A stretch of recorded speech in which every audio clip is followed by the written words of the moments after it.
ആഷ്ന ഉണ്ടായിരുന്ന സ്ഥലത്താണ്. ആഷ്ന ക്ഷേത്ര പരിസരത്ത് തന്നെയാണ് പൊങ്കാല ഇട്ടുകൊണ്ടിരുന്ന ഒരു ഭക്തയാണെന്ന് തോന്നുന്നു കുഴഞ്ഞു വീണത്. അവരിപ്പോൾ മാറ്റിയിട്ടുണ്ടല്ലേ, ആശുപത്രിയിലേക്ക് കൊണ്ടുപോയിട്ടുണ്ടല്ലേ? ക്ഷേത്ര വോളണ്ടിയർമാരെയോ സമീപിക്കേണ്ടതാണ്.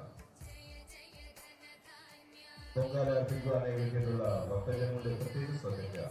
ഭക്തജനങ്ങൾക്ക് ഏതെങ്കിലും പേടിക്കേണ്ട സാഹചര്യമൊന്നും ഇല്ലെങ്കിലും ചെറുതായിട്ടൊരു ചേച്ചിക്ക്, അതായത് ഈ പൊങ്കാല ഇടുന്നതിന്റെ ഇടയിൽ അല്പം പൊള്ളലേറ്റു എന്നാണ് മനസ്സിലാക്കാൻ സാധിക്കുന്നത്. ഉടനെ തന്നെ പോലീസുകാരും മറ്റ് ആരോഗ്യ പ്രവർത്തകരും അവരെ അടിയന്തര വൈദ്യസഹായം നൽകി കഴിഞ്ഞു.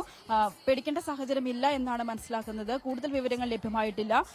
ഇവിടെ ഇപ്പോൾ ഞാൻ നിൽക്കുന്ന സ്ഥലത്ത് ഇപ്പോൾ ഒരുവിധം ആളുകളും പൊങ്കാല, അതായത് ആദ്യത്തെ നിവേദ്യം ഉണ്ടാക്കി കഴിഞ്ഞതിന് ശേഷം തൊഴുന്നതിനുള്ള ഒരു ക്യൂവിലേക്ക് കടന്നിരിക്കുകയാണ്. കാരണം 2:30ക്കാണ് പൊങ്കാല സമർപ്പണം. അതിനു മുൻപ് പൊങ്കാല നിവേദ്യം ഉണ്ടാക്കി കഴിഞ്ഞ് തൊഴുത് കഴിഞ്ഞ് വേണം തിരിച്ചു വരാൻ. 2:30 ആകുമ്പോഴേക്കും ആ ഒരു ചടങ്ങ് കൂടി പൂർത്തിയാക്കുന്നുണ്ട്. അപ്പൊ അതിന്റെ തിരക്കിലാണ് ആളുകൾ. അപ്പോൾ പൊങ്കാല നിവേദ്യം ആദ്യം അർപ്പിച്ചതിന് ശേഷം വീണ്ടും അതിലേക്ക് നമ്മൾ നേരത്തെ പറഞ്ഞതുപോലെ തന്നെ ഈ ഒരു തിരട്ടപ്പം ഉണ്ടാക്കിയിട്ടുണ്ട്. അതിന് കുറച്ച് സമയമെടുക്കുന്ന ആ ഒരു നേരം കൊണ്ടാണ് ഇവര് അമ്പലത്തിനകത്ത് പോയി തൊഴുത് മടങ്ങി വരുന്നത്. അതോടൊപ്പം തന്നെ ഈ ഒരു കനത്ത ചൂടിനെ മറികടക്കാൻ ഈ വോളണ്ടിയർമാര് വെള്ളം ഇവർക്കെല്ലാം വിതരണം ചെയ്യുന്നു. ഗ്ലാസുകളിൽ വെള്ളം ആക്കി വളണ്ടിയർമാരെല്ലാം ഇതിനിടയിൽ കൂടെ നടന്ന് ഇവർക്ക് വിതരണം ചെയ്യുന്ന ഒരു കാഴ്ച കൂടിയുണ്ട്. കാരണം അത്രയും ചൂടാണ്.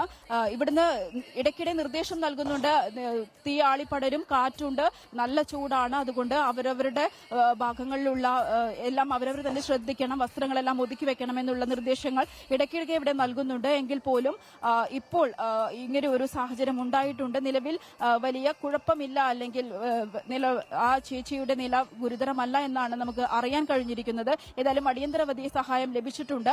പോലീസുകാരും മറ്റ് പ്രവർത്തകരുമെല്ലാം അടിയന്തര വൈദ്യസഹായം നൽകിയെന്നാണ് മനസ്സിലാക്കാൻ സാധിക്കുന്നത്. ഈ ഭാഗങ്ങളിൽ ഇപ്പോൾ ഏകദേശം ഈ ഒരു തിരക്ക്, അതായത് പൊങ്കാല ഉണ്ടാക്കുന്ന ആ ഒരു തിരക്കിന് ചെറിയ ചെറിയ രീതിയിൽ ഒരു സൈഡിൽ നിന്നായിട്ട് എല്ലാവരും പൊങ്കാല ഉണ്ടാക്കി കഴിഞ്ഞിരിക്കുന്നു.